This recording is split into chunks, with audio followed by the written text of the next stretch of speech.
In the quiet of our lives, the hidden truth of how we live, of how we worship, and of how we marry all converge. We have built our world in 1,000 ways, only to discover, too late, that the seeds of deception often grow in the most sacred soil. And this deception, this subtle, creeping shadow, isn't always the obvious force we fear. No, it is something more insidious, something that thrives in the spaces between, where intention and meaning are masked by ceremony and tradition. We are told that wealth is something to be sought after, that success is the ultimate goal of life, and yet in the pursuit of these hollow things, we lose sight of what it means to truly be rich. The weight of money, whether in the form of glittering gold or the more abstract currency of power, has been held up for so long as a symbol of what is good, of what is right, of what we must aspire to. It is in this desire, this yearning for more, that we begin to forget the very thing that wealth was meant to symbolize: abundance. True abundance is not found in the riches of the earth, but in the richness of the soul. Yet, here we are, playing out the roles of our lives as if each choice is an investment in a fleeting world, a world that promises more but delivers less. And what better symbol of this madness than the grand tradition of marriage? At first glance it seems so pure, so simple, a celebration of love, of union, of a promise made before God. But even this sacred institution, this symbol of commitment, has been hijacked, twisted into a spectacle of vanity and expectation. We are drawn into the web of its symbolism without ever questioning the origin of the threads that bind us: the ring, the veil, the walk down the aisle.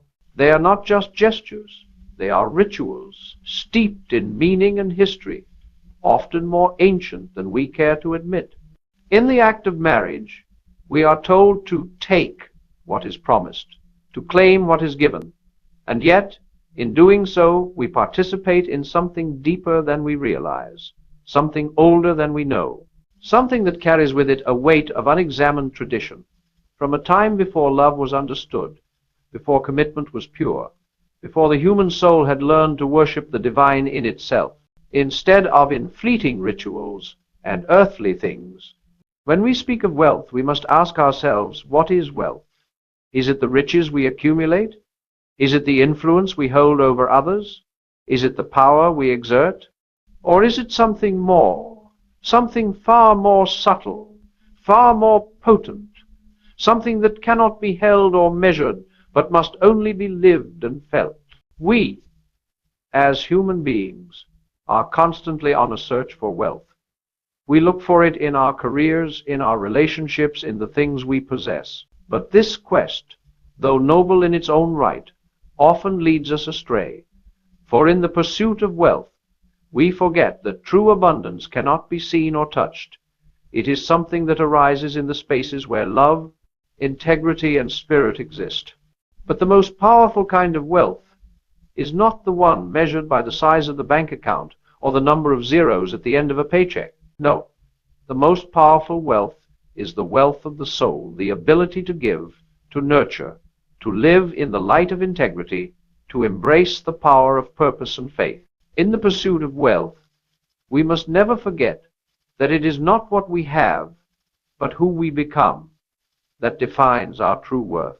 The wedding ring, once a symbol of love, has become a symbol of status, a prize to be earned, a wealth to be displayed.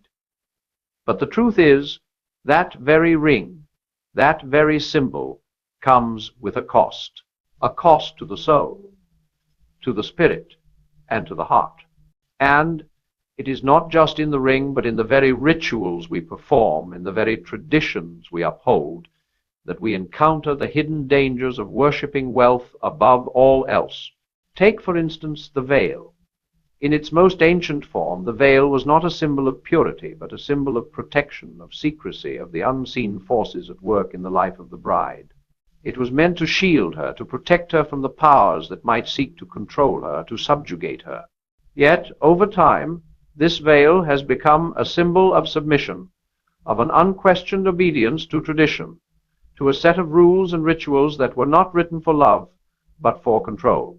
The very thing that was meant to protect has become a mask, hiding the truth beneath it, binding the soul to a set of practices that have lost their original meaning. And then there is the walk down the aisle, that most sacred of moments, when the bride, arm in arm with her father, takes her first steps toward the altar. It is a powerful moment, one that evokes emotions of love, joy, and anticipation. But let us ask ourselves, why must she walk down the aisle? Why must she be given away? Why must she be led by another? Is it because she is an object to be traded, an asset to be exchanged? Or is it because, in the depths of our souls, we still see ourselves as things to be possessed, to be controlled, to be taken by another? We must ask ourselves, what is truly worth taking? What is truly worth claiming? Is it not the heart, the spirit, the soul? And if that is the case, then why have we so often, in our quest for wealth and success, traded the true treasures of the heart for the fleeting rewards of the world? There is a deeper lesson here, a truth we must come to grips with if we are to move forward in our understanding of wealth, marriage, and the world we live in. We must stop treating life as if it is a series of transactions, a series of exchanges that can be made in the marketplace of the world. We must stop measuring our value by the things we possess, by the symbols we wear, by the roles we play. Instead, we must seek the true wealth that lies within the wealth that comes from knowing ourselves, from understanding our purpose, from living in integrity with the divine.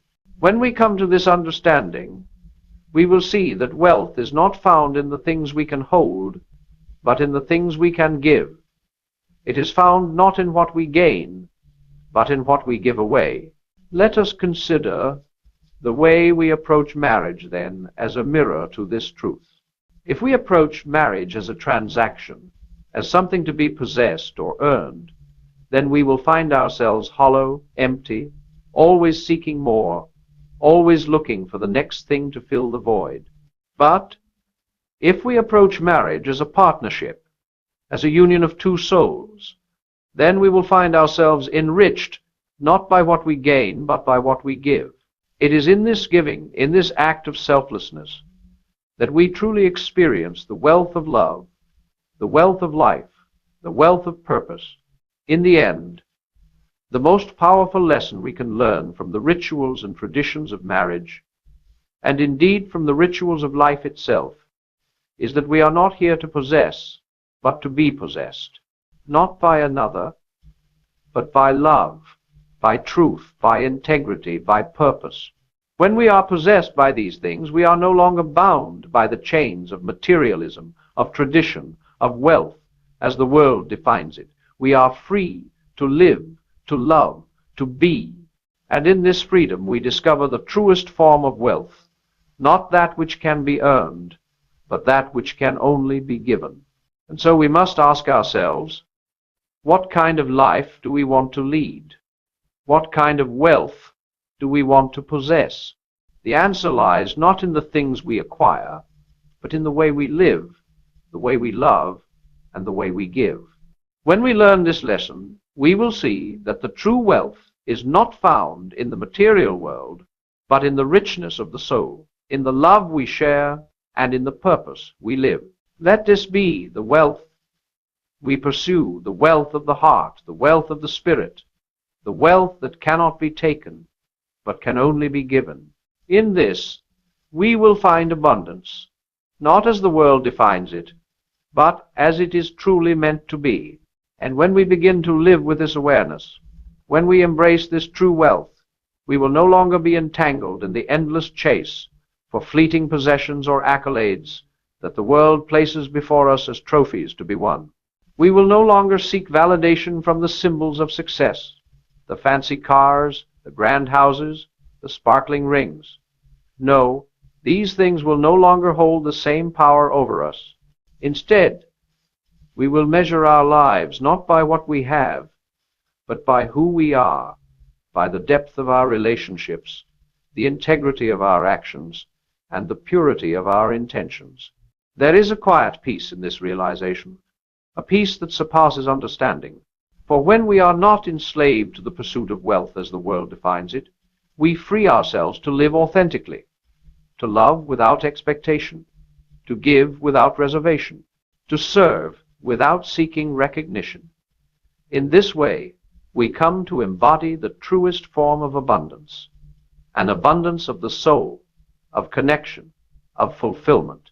Let us return to the metaphor of marriage, for it is one of the most profound symbols of human life and union.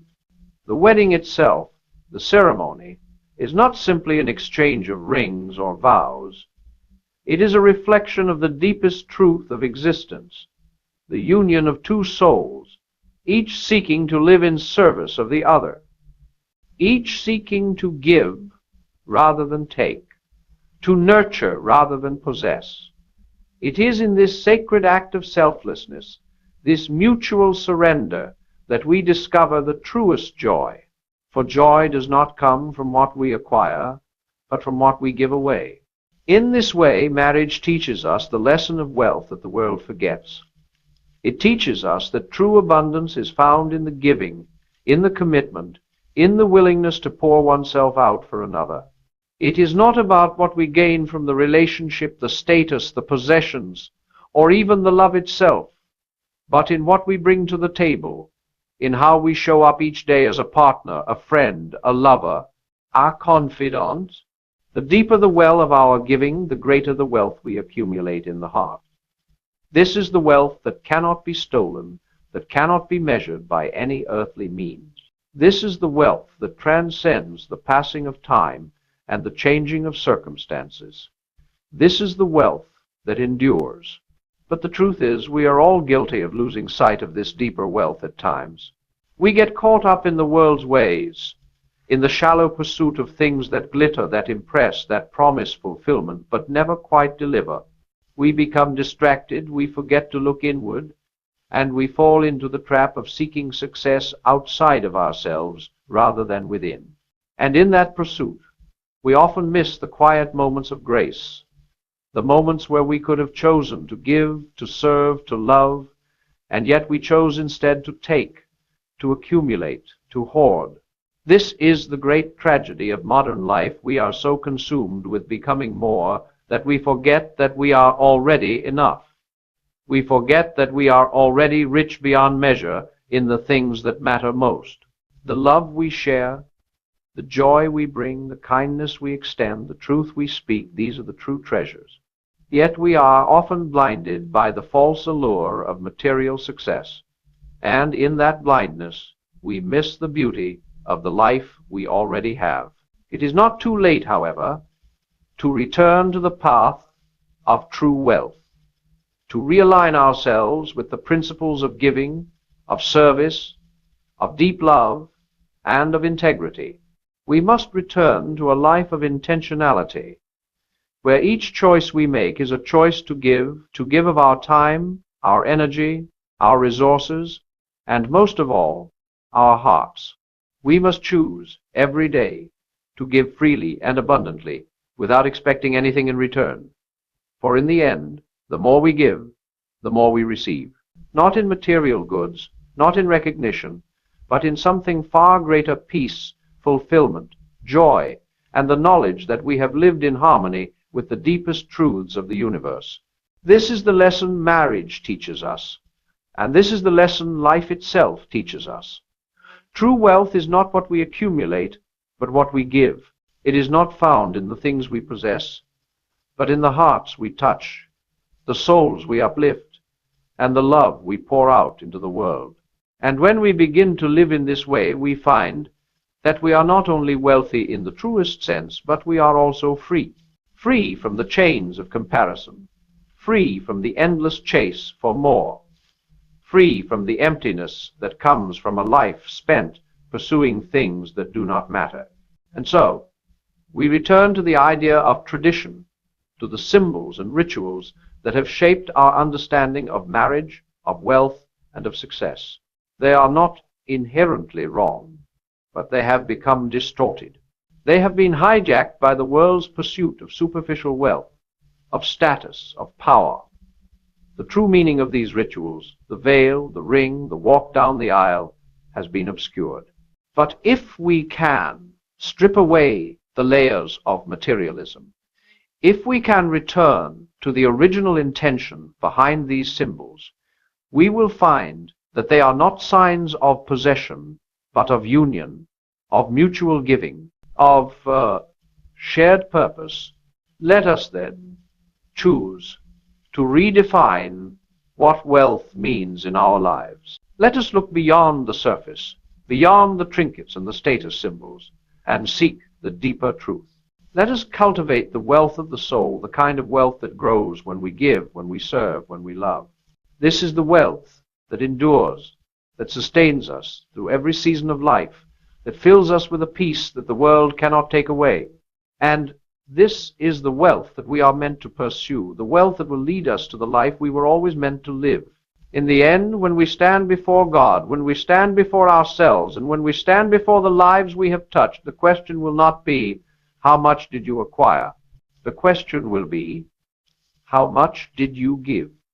For in the giving we find the truest meaning of life, and in the giving we find the truest wealth.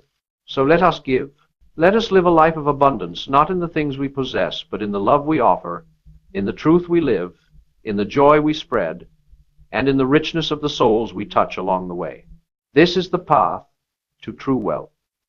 This is the path to a life that matters. This is the path to becoming the person we were always meant to be. And yet, even as we reflect upon this truth, we must recognize that it is not always easy to walk this path. The world will try to pull us in its direction, tugging at our hearts, whispering its promises of instant gratification, success, and fulfillment. It tells us that happiness lies in the accumulation of things, in the applause of others, in the fleeting satisfaction of owning more, doing more, becoming more. But we must remember, it is a lie. It is a lie that has been told to us for generations, a lie that is wrapped in the cloak of comfort, dressed up in the garb of success, and all the while it has been empty. We are not meant to be consumed by this race, nor are we meant to live in constant pursuit of wealth defined by the world's standards. There is a quiet freedom that comes when we refuse to play the game, when we reject the idea that success is measured in possessions or titles or the size of our bank accounts. There is an even greater freedom when we decide, once and for all, that we will not chase wealth as the world defines it, not because it is wrong, but because there is something more, something richer, something far more lasting and meaningful waiting for us. In every heart, there is the potential for this transformation, the realization that the true wealth of life is not in what we acquire, but in what we contribute. The peace we seek, the joy we long for, the purpose we desire, they are all found not in the things we possess, but in the depth of our character, in the purity of our intentions, and in the relationships we cultivate with others. Marriage, as we have discussed, is not simply a contract or an exchange of vows. It is a deep, sacred union where both parties no longer as two individuals, but as one give everything of themselves to the other. There is no possession here, no taking or demanding. There is only surrender, the willing surrender of our hearts, our time, and our very selves for the sake of love. And in that surrender, in that giving, we find an abundance that the world cannot offer, an abundance that nourishes not just ourselves, but the very souls of those around us. This is the true wealth of marriage, the wealth that comes not from what we receive, but from what we give. We must also ask ourselves, what is the purpose of all this? Why does wealth, whether in material or spiritual terms, even matter? And the answer is simple, though often elusive. The purpose of wealth is not to make us comfortable or to shield us from the difficulties of life. The purpose of wealth, true wealth, is to empower us to live out our purpose, to fulfill the calling that resides deep within each of us, a calling that transcends what we can see, what we can touch, and what we can measure. True wealth empowers us to become the best version of ourselves, to use our gifts and talents in service of others, and to contribute to a world that is desperate for light, for love, and for meaning. It is this deeper purpose, this higher calling, that we must always keep in mind. We are not here merely to exist, to accumulate, or to survive. We are here to become more than we were yesterday, to become the fullness of what we were always meant to be. And as we pursue this transformation, as we strive to live a life of integrity, of love, and of service, we will find that the riches of the world, the material wealth, will fade into the background. It will no longer be the thing we covet, the thing we chase. What we will covet instead is something far greater: peace, joy, purpose, fulfillment. And these things, these true treasures, will never fade. They will not wear out. They will not lose their value with time. The tragedy of our world is that we have so often mistaken wealth for things, for objects, for status. We have confused success with the accumulation of external markers: the house, the car, the clothes, the career. And in this confusion, we have forgotten the deeper, more profound truth that success is found in the way we live, in the way we love, in the way we give. It is found in the way we choose to see the world, to engage with others, and to find meaning even in the most difficult circumstances. As we move forward in life, we must remember this. We must remind ourselves daily that the true riches are those that reside in the heart. We must never allow ourselves to be swayed by the empty promises of the world, by the seductive allure of more. For when we choose to pursue wealth in the form of love, of service, of grace, we will find that we are richer than we could have ever imagined. And so we must live as if wealth is already ours. We must live with gratitude, with humility, with the knowledge that every day, every moment, every breath is a gift. We must choose to give of ourselves freely, without expectation, and to find joy in that giving. This is the way of true wealth. This is the way of a life that is rich in meaning, rich in love, and rich in purpose. We must also remember that the power of wealth does not lie in what it can do for us, but in what it can allow us to do for others. It is not in the comfort it can provide, but in the freedom it grants us to pursue our highest calling, to serve others, and to live a life of integrity and authenticity. True wealth is not about hoarding or keeping. It is about giving, sharing, and multiplying. When we give, we not only enrich the lives of others, but we also enrich our own. And when we live from a place of generosity, not just with our money, but with our time, our energy, and our hearts, we will find that the true treasures of life begin to unfold before us. Let us then commit to this way of living. Let us commit to seeking the wealth that cannot be measured, the wealth that is not confined to material things, the wealth that is found in love, in service, in purpose. Let us remember that the most important riches are not those we can acquire, but those we can give. And in doing so, we will discover a life that is richer, deeper, and more meaningful than we ever thought possible. In the end, it is not the possessions we leave behind that will define us. It is not the things we accumulate that will stand as a testament to our lives. It is the love we have shared, the lives we have touched, and the impact we have made. This is the true wealth, the wealth that will endure beyond this life, the wealth that will shine in eternity. Let us live with this in mind. Let us pursue this true wealth, not for our own sake, but for the sake of those we love, for the sake of the world, and for the sake of our own souls. For when we do, we will discover that we have been rich all along, rich in love, rich in purpose, rich in the things that truly matter. And in the end, we will stand before the Creator, not with a list of possessions or accomplishments, but with a heart full of gratitude for the life we have lived, the love we have shared, and the legacy we have left. This is the true wealth, the wealth that never fades, the wealth that lasts for eternity. And so, the question returns, quietly, insistently, as every eternal truth does. What are we truly worshipping? What God sits at the altar of our hearts? For every ritual, every habit, every tradition, no matter how noble it seems, reveals what we have enthroned within ourselves. And when the symbols of love, of faith, of union, of success become corrupted by the pursuit of wealth, then even sacred ceremonies turn into acts of idolatry, not because the things themselves are evil, but because we have misplaced the object of our reverence. The modern wedding in many ways mirrors the human soul's misunderstanding of wealth. What was meant to be holy has become hollow. What was meant to be a covenant has become a performance. We build arches of flowers and towers of gold. We clothe ourselves in the language of romance and divinity. And yet, beneath it all, there lingers a quiet emptiness, because the meaning has been exchanged for the spectacle. And just as in faith, so in life, the outward form can become a beautiful disguise for inward decay. It is not that beauty is wrong, nor that celebration is unworthy. It is that when these become substitutes for substance, we trade the eternal for the temporary. We forget that wealth at its core was never meant to be worshipped, but wielded. It was never meant to enslave the soul, but to serve the good.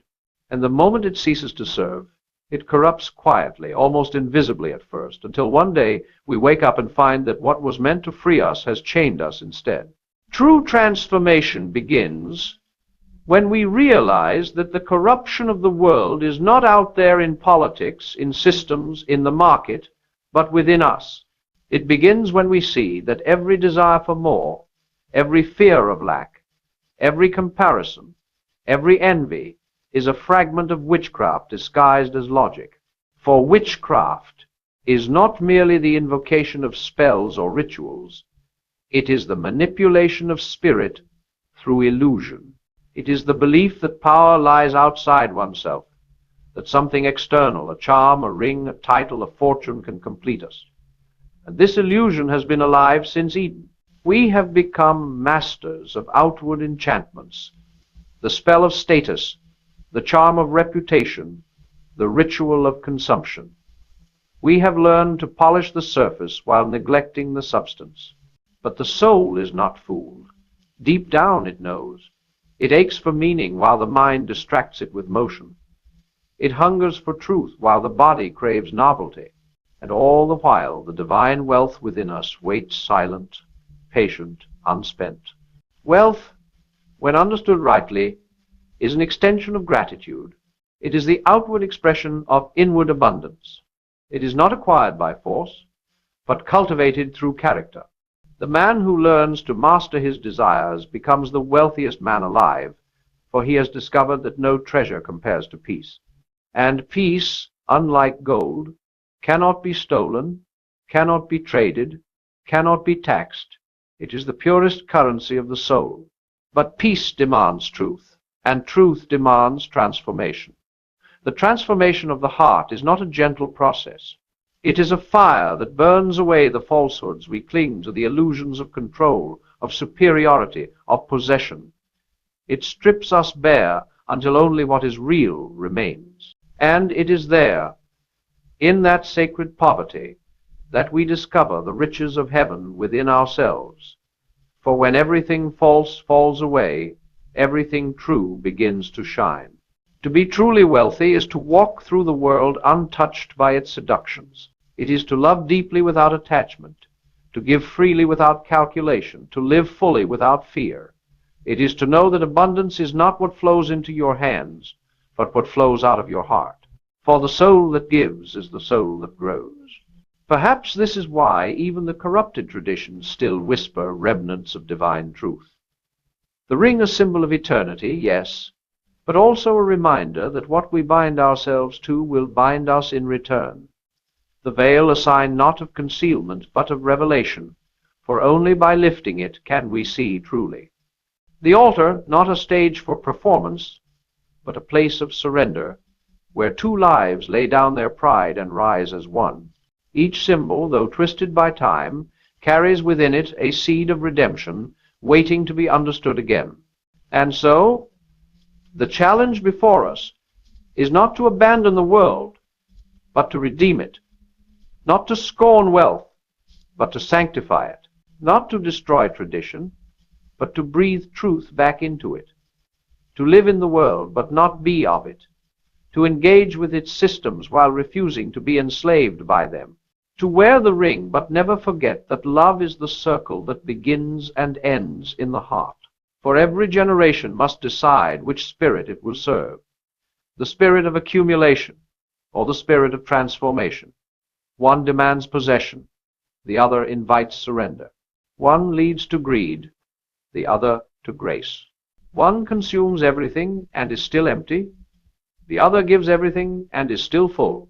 And it is only when we choose the latter, when we choose to live as givers, not takers, as creators, not consumers, that we begin to understand the divine architecture of wealth.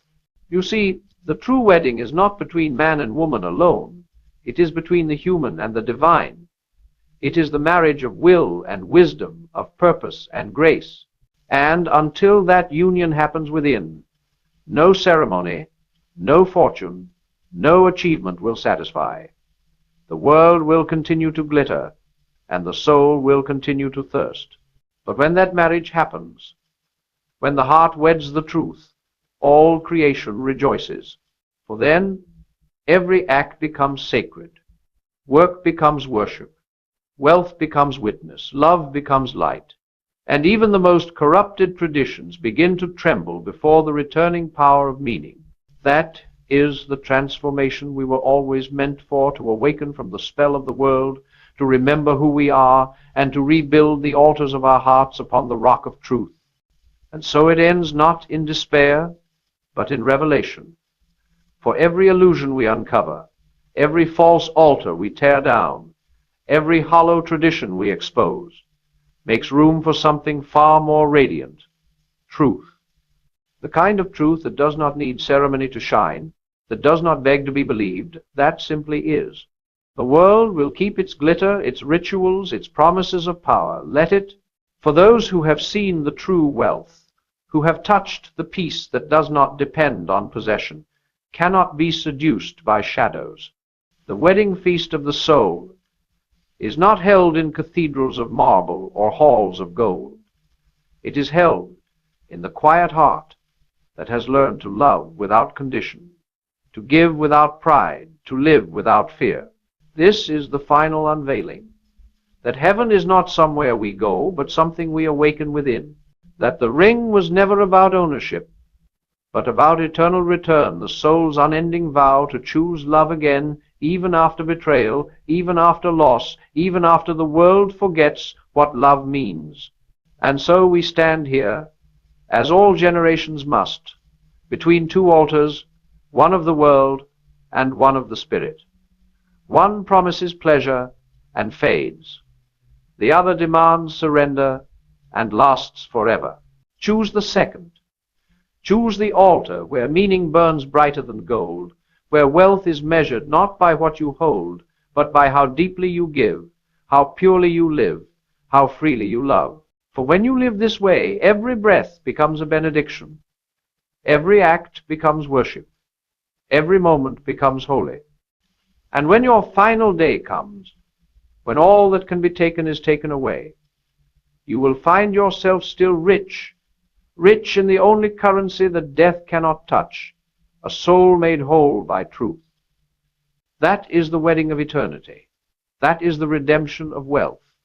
That is the revelation that ends all witchcraft when the heart, at last, remembers its true master.